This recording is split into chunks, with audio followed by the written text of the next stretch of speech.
एक top Chinese scientist desert में गायब हो गया। 50,000 सोल्जर्स ने उसे ढूंढने की कोशिश की पर वो नहीं मिला। लेकिन कुछ लोग कहते हैं कि वो अमेरिका में जिंदा देखा गया था। पार्ट 1 में हमने पेंग जियामो के डिसअपेरेंस के सरफेस लेवल फैक्ट्स कवर किए थे। आज पार्ट 2 में हम जानने वाले हैं वो सब जो ऑफिशियल रिकॉर्ड्स में नहीं लिखा है। मैं आज तुम्हें बताऊंगा एक सीक्रेट मिलिट्री एक्सपीडिशन के बारे में जो पेंग जियामो को ढूंढने नहीं गए थे, बल्कि कुछ और ढूंढने गए थे। मैं बताऊंगा मिरर पीपल के बारे में, डबल फिश जेड पेंडेंट के बारे में और उस शॉकिंग साइटिंग के बारे में जहां पेंग जियामो को एजेंट्स के बीच अमेरिका में एंटर करते देखा गया था।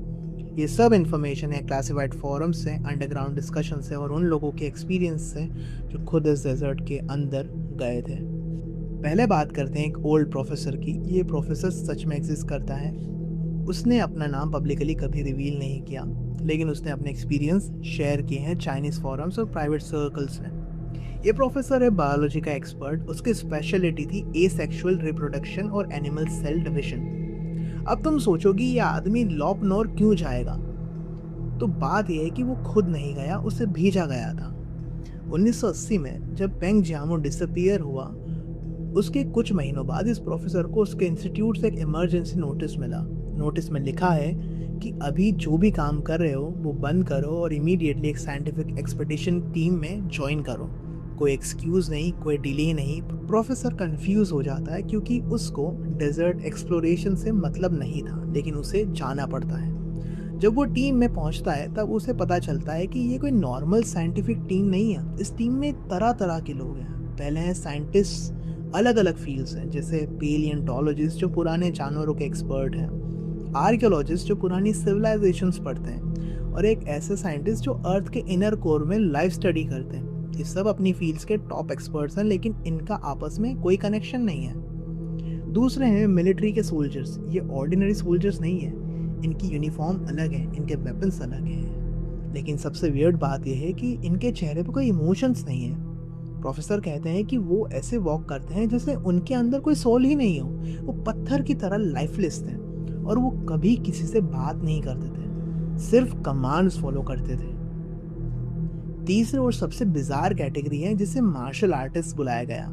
लेकिन मार्शल आर्टिस्ट का मतलब यहाँ कुंफू मास्टर नहीं है। ये लोग थे अंडरग्राउंड दुनिया के एक्सपर्ट्स, जिनमें कुछ थे नोटोरियस बैंडिट्स जो पुलिस से हजारों बार बच चुके हैं। कुछ थे टॉम्ब रेडर्स जो बिना किसी मॉडर्न इक्विपमेंट के 100 फीट नीचे से रास्ता ढूंढ लेते थे। कुछ थे फेंग शुई मास्टर्स जो हवा और पानी के डायरेक्शन से बता देते थे कि एंशिएंट सिटी कहाँ है। और कुछ थे आई चिंग एक्सपर्ट्स जो पुरानी कॉइन्स से फ्यूचर प्रेडिक्ट करते थे।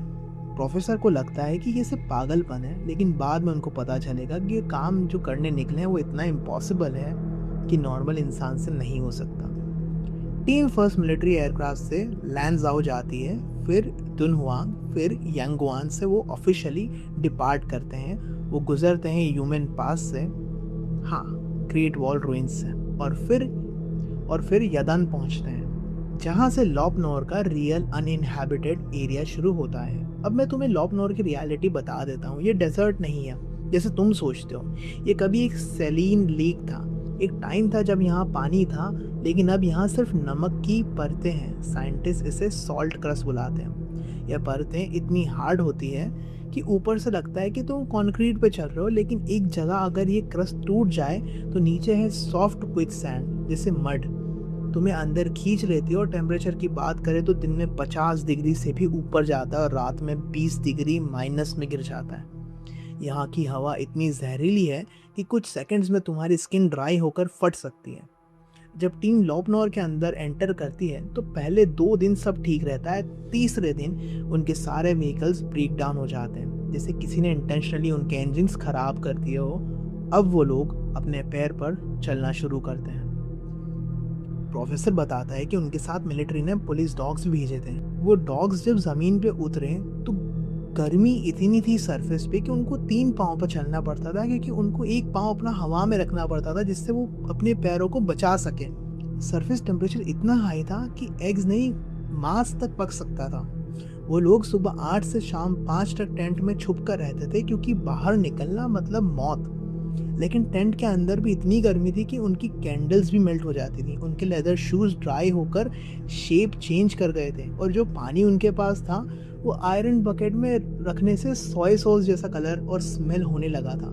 यहाँ पर एक प्रॉब्लम इंट्रोड्यूस होती है। टीम के पास पानी नहीं है, उनका राशन ख़त्म हो रहा है, लोग हीट स्ट्रोक से मर रहे हैं, लेकिन एक्सपीडिशन रुकती नहीं है। सोल्जर्स उन्हें आगे धकेल रहे हैं। प्रोफेसर को रियलाइज़ होता है कि वो किसी पर्सन को ढूंढने नहीं आए हैं, वो किसी जगह को ढूंढने आए हैं और वो जगह कुछ ऐसी है जिसके लिए इतनी जान देना एक्सेप्टेबल है। इधर वियर्ड एलिमेंट्स भी शुरू हो जाते हैं। एक रात प्रोफेसर जागता है और ऊपर आसमान में देखता है कि एक गोल्डन सर्कुलर ऑब्जेक्ट स्लोली हवर कर रहा है। उस ऑब्जेक्ट से बजिंग साउंड आ रहा है जैसे हजारों बीज एक साथ हो।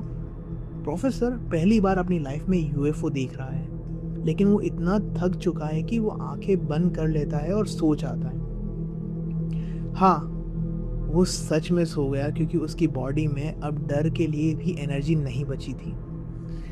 दूसरा वियर्ड एक्सपीरियंस, एक रात वो लोग वॉक कर रहे थे, तब उन्हें पहाड़ों पर दिखा कि हजारों लोग टॉर्चेस लेके वॉक कर रहे हैं। उन सब लोगों ने ब्लैक कलर का कपड़ा पहन रखा था। उनके चेहरे काफ़ी सीरियस थे। वो स्लोली पहाड़ की रिज पर मूव कर रहे थे जैसे कोई पुरानी रिचुअल हो, जैसे कोई फ्यूनरल प्रोसेशन हो। प्रोफेसर और उसकी टीम देखते रहते हैं उन लोगों को।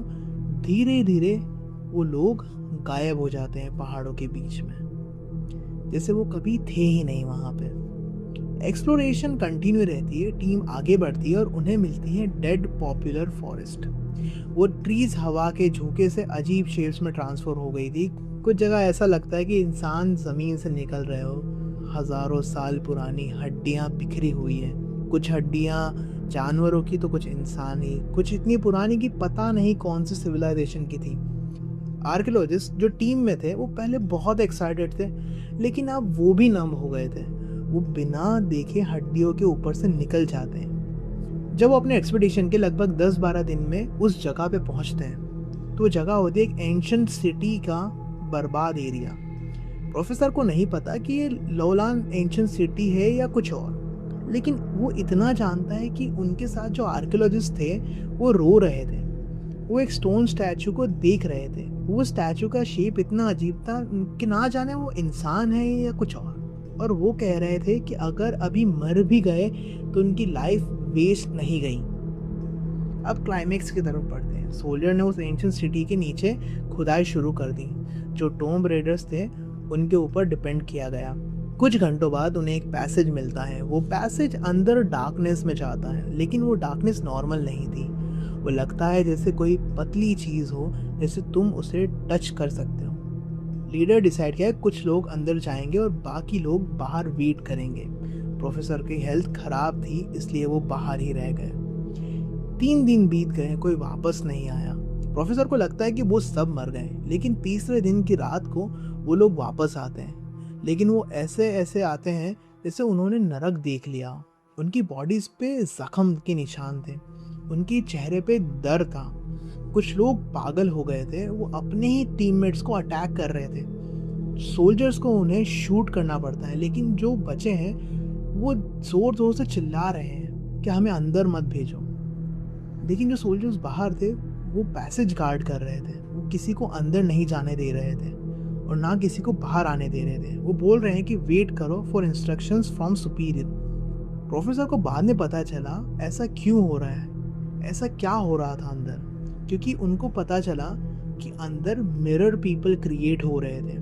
अब मैं समझाता हूँ मिरर पीपल क्या होते हैं। मिरर पीपल एक मेडिकल टर्म है। नॉर्मल इंसान का हार्ट लेफ्ट होता है, लेकिन मिरर इमेज इंसान का हार्ट राइट साइड में होता है।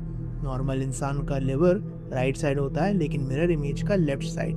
बिल्कुल सेम जैसे आईने में तुम्हारा रिफ्लेक्शन होता है और तुम्हारे लेफ्ट को राइट दिखाता है और राइट को लेफ्ट। यही चीज़ इन मिरर पीपल के साथ होती है।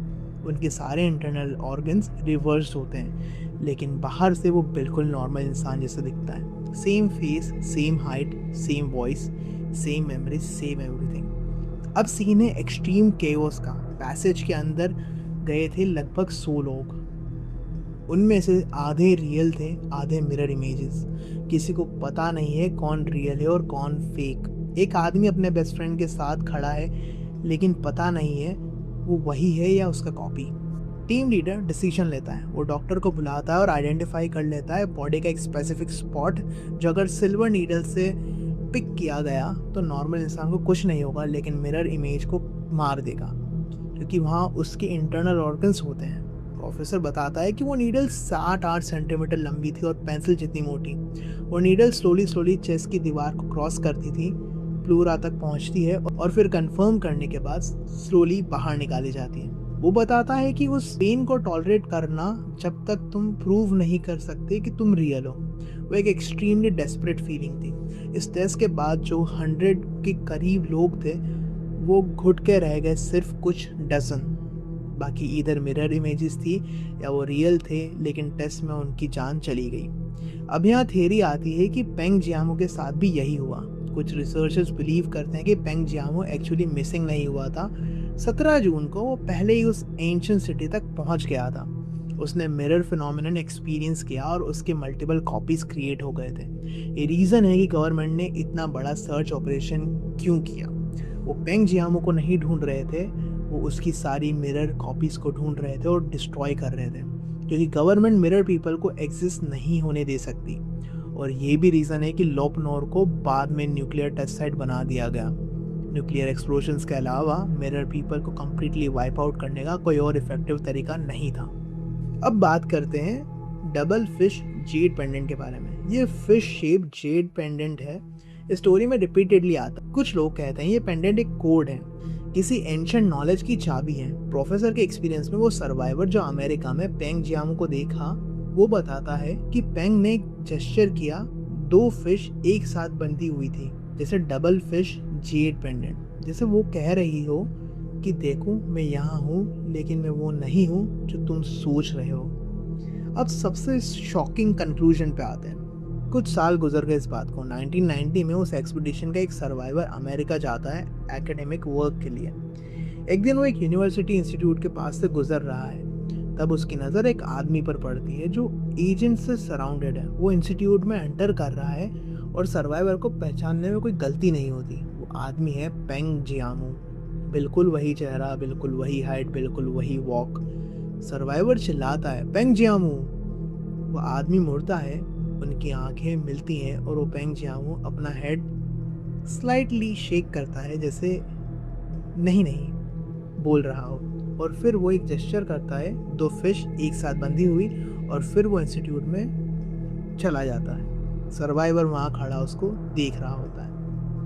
सवाल ये है कि वो पेंग जियामो रियल था या मिरर इमेज। अगर वो मिरर इमेज था तो वो अमेरिका तक पहुँचा कैसे? और वो डबल फिश जेड पेंडेंट वाला जेस्चर वार्निंग था या एसओएस था या कुछ और? पेंग जियामो की डिसअपीयरेंस दुनिया की सबसे बिजार मिस्ट्रीज में से एक है। ऑफिशियल रिकॉर्ड्स कहते हैं कि वो मिसिंग है, लेकिन अंडरग्राउंड सोर्सेज कहती है कि वो मिरर पीपल का शिकार हुआ और अमेरिका में देखा गया। लोपनोर को अभी भी मिलिट्री जोन डिक्लेयर किया गया है। पब्लिक एंट्री बैन है। सैटेलाइट इमेजेस ब्लर हैं। कुछ लोग कहते हैं कि वहाँ आज भी मिरर पीपल एग्जिस्ट करते हैं। कुछ कहते हैं कि न्यूक्लियर एक्सप्लोजन्स ने सब खत्म कर दिया, लेकिन जो सर्वाइवर ने पेंग जियामो को अमेरिका में देखा, वो 100% श्योर है कि वो वही था, चाहे रियल हो या मिरर। ये जो भी इंफॉर्मेशन मैंने आपके साथ इस वीडियो में शेयर की है, ये मुझे फॉरम्स के थ्रू मिली है, क्योंकि चाइना एक ऐसी कंट्री है जिसके बाहर इंफॉर्मेशन आ पाना काफ़ी डिफ़िकल्ट है, तो हमें ज़्यादा इंफॉर्मेशन अवेलेबल भी नहीं मिलती है इसकी इंटरनेट पे। पर जो चाइनीज़ फॉरम्स है वहाँ पे ये डिस्कशन का पार्ट रही है और वहाँ से हमने इसकी इंफॉर्मेशन निकालने की कोशिश की।